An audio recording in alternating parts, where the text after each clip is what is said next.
मैले आयुर्वेदिक थेरेपी गरेर मेरो लगभग 100% पेसेन्ट लस छ कि। लस भनेको हराउने होइन।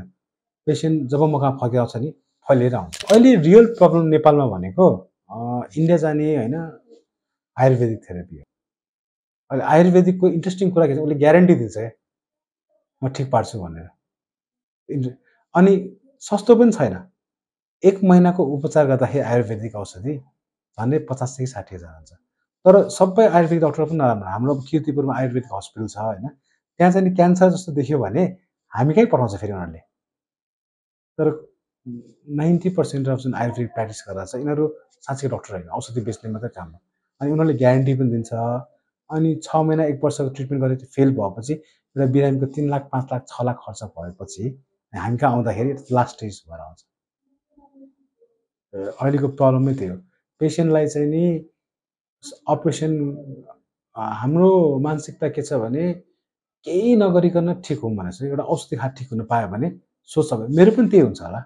एउटा औषधि मात्रै ट्याब्लेट एउटा खाएर क्यान्सर निको हुन्छ, तर त्यसो सत्य चाहिँ होइन। डक्टरहरू मेडिकल फिल्ड भनेको everything is not right in medical field है। हामीलाई पनि धेरै चिज थाहा छैन। त्यसैले संसारमा सबभन्दा धेरै रिसर्च भइरहेको मेडिकल फिल्डमा हो। तर रिसर्च बेस्ड प्र्याक्टिस हुनु पर्यो है त।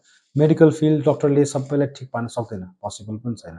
तर हामीले कतिको बुझ्छौँ भन्दाखेरि हजारौँ लाखौँजना मान्छेमा यो औषधि प्रयोग भएर यतिजना मान्छे राम्रो भएको छ भन्न सक्छु नि त।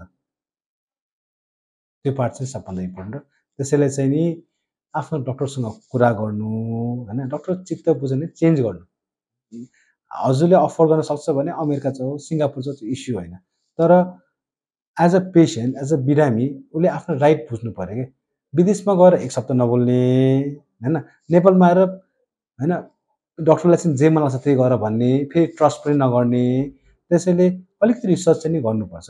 पेसेन्टले पनि त नेटको जमानामा क्यान्सर के हो भनेर सोध्नु पऱ्यो नि त, उपचारको विधि के भयो, डक्टरसँग कुरा गर्नु, मेरो रोग के हो सबै क्लियर गर्नु। चित्त बुझेन भने मात्र जहाँ गए पनि खास इस्यु चाहिँ छैन।